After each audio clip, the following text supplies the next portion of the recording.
Well, hello everyone. Hello. Hi YouTube. This is Life with Qeqamba.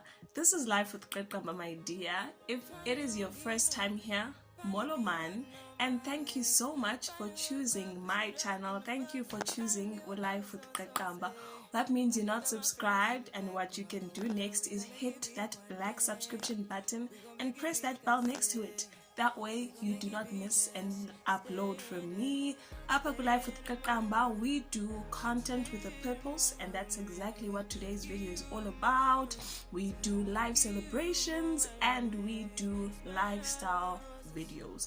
Day in a life with me, a week with me, and if that sounds like your cup of coffee, emnyama efana nam, make sure you join the family. Oh yes, and to my returning subscribers, the day ones, the family members, the Sasmai 3, so I 2, the Sasmai 3, so I 2, thank you so much for returning to my video.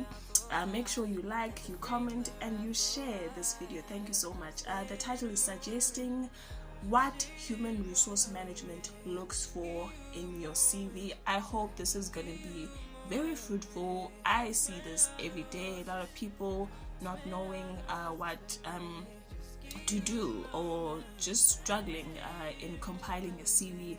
But in this video we're going to be focusing on your skills, we're going to be focusing on your work experience, and we're going to be focusing on your educational qualifications, because I feel like if you get these three right, Jonga, you're good to go. You're going to love this video. Let's get into it. Finally be riding on my way. Finally woke up with some luck in the book. I don't give a what someone say. Finally got my friends in the back on my roller. We gon' make it big one day. We gon' make it big, I say. We gon' make it big, just stay in there. Stay in the moon. Stay in the moment with me. Give you a moment.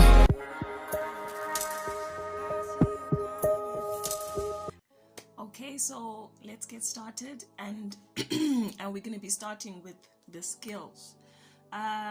Before I get into that, this is a CV related video, and we are not going straight about the CV. We're looking at what's in the CV. And if you may be not sure about how to structure a CV, I have a video here on how to fill in your Z83 form, and it also has information on how to structure a CV. So make sure you go check out that video before you come and continue with this one. I hope that was really helpful. So we're going to be starting with what is a skill. A skill is your ability. It's what you are able to do. It's what makes you to stand out. And we're going to be focusing on 5 basic skills because this video is so broad. There are so many careers that require different skills, but I think these 5 basic ones that I'm going to be starting with, they're really going to be helpful, and they apply to almost everyone. Okay, so the first skill that I see, and I see a CV being approved with these 5 skills, is the communication skills.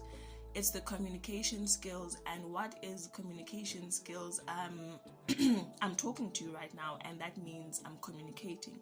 So your communication skills is your ability to communicate, the ability to get the message across.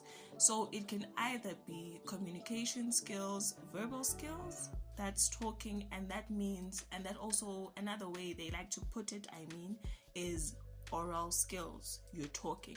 And I'm also going to include the written skills, apaku communication skills, because when you are communicating, but you are communicating in writing.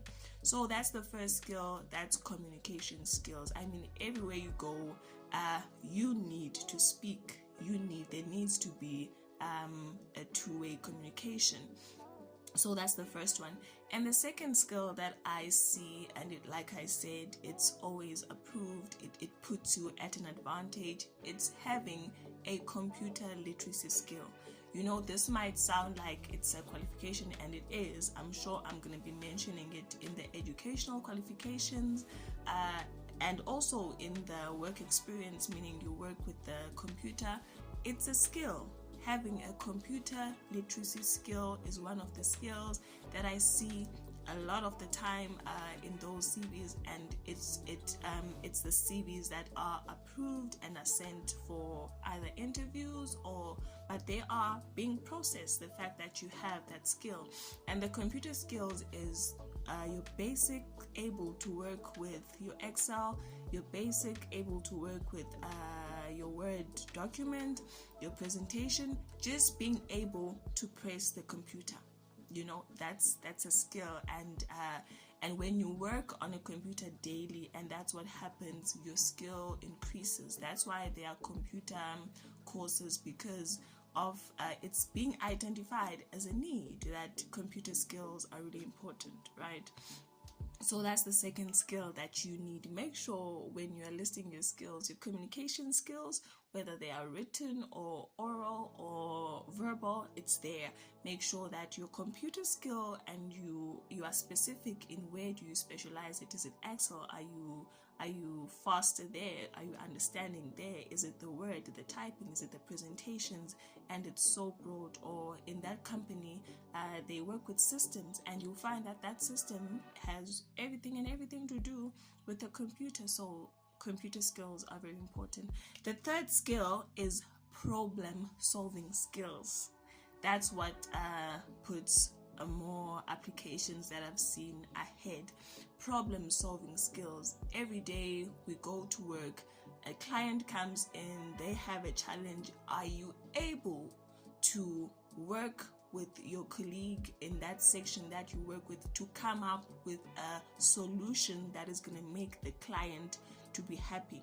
There's nothing that is not good or does not speak well of you when a client has come, and that's how the client is even going to remember you by, were you able to help the client? So problem solving or solution providing skills, that's also the third skill that makes people to go ahead and be approved in the CVs that I've seen. And the fourth skill is management skill. And you might say, but I'm not at management level. That's not what it means. This word is very broad. Management skills, it could be time management. Are you able to manage that? Are you able to manage tasks that are given to you? If I give you a task at 10 a.m. in the morning and I require it in 30 minutes, are you able? Are you able to manage what you've been told to manage? It also means people management skills. So it's very broad, and that could be at a managerial level. Are you able to tell people what to do in a professional way and get things done? That's a skill. It's a skill, because not a lot of people can do it. That's what a skill is. It's what you can do and that other people are not able to do. So make sure you put your management skill and identify what you are able to manage. Okay, I hope that was also helpful. And finally, on my 5 skills that I've identified is teamwork. Working with people. Are you able to work with people? And oh my god, this is taking so much time. I didn't think the skills would take so much time, but I feel like I had to explain, and I hope I was really able to get the message across. So the last skill that I'm working with on these 5, and there are so many. We could even have a second series on this. There are so many skills. Is teamwork. Are you able to work with people? There are some things that you can do by yourself, but when you work with people, it even shows your character. It shows who you are. It shows that you do not have a problem with people. It shows that you can be placed in a team and get things done. It's really important, because in every company, in every department, no matter the level of management or no matter the lowest level of work that you do, you will find yourself having to work with people, because you cannot cannot do everything on your own? Are you able to delegate? Are you able to take someone else's opinion and run with it and work with it? That's what team work is all about. So look at those again. It's the communication skills, it's the computer literacy skills, it's the problem solving skills, it's management skills. That is so broad, and it is teamwork. Those are the 5 skills that I see every day, these 5 ones that they ensure that people go to the next level. Either they're called for an interview, so that we can actually see that the skills that you've listed here, are you really able are you able to bring them out? That which you've written in the CV, are you able to really show that you can do it? So yeah, we're gonna go to the next one now, and that is the work experience. Okay, so we are now looking at the work experience as well as the educational qualifications. Looking at the time, I'm going to have to quickly mesh up these two together, and the good thing is that they don't need to be explained as much as the skills needed to be. So your work experience, whether it's years work experience, whether it's a week work experience, whether it's your experience, it's what you've done, so it needs to be there. And what needs to be there under our work experience, you need to make sure your where is there, and your where is the company, the institution, the plant, anywhere that you did your work experience from. Is it from a contract? And you need to be able to show that by showing us the start date, for example 1st of May 2022, ending on this specific date, and you need to show whether you're currently working or not. And to also show that it's a contract, you can also show in brackets at the end of currently the end date or the expiry date, so that we know that who are we working with. And the second thing that needs to be there is the reference. There needs to be a reference match. And what do I mean? I mean the company that you're saying you've worked with, the reference names are connected in terms of the background checks are done. So your reference checks of the names of the people that you work with, they are called to confirm whether did uQaqamba really work at this company for the period they say that they did or not. So that's really something that you need to be honest and be truthful about. It's what puts you ahead for the next level of an interview, your references. And the other thing, like I said, the period, how long is your work experience for? Is it a month? Is it a week? Is it a year? You need to make sure that the start date is there, the end date is there. Whether it was different work experiences, be so detailed and specific about the start date and the end date. Are you currently there, and all that.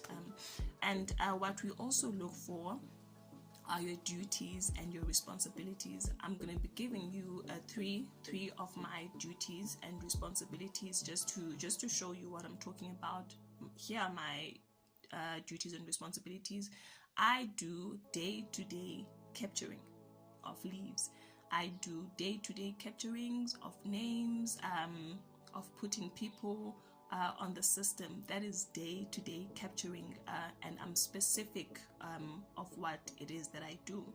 I also calculate what we call 37% of people's fees.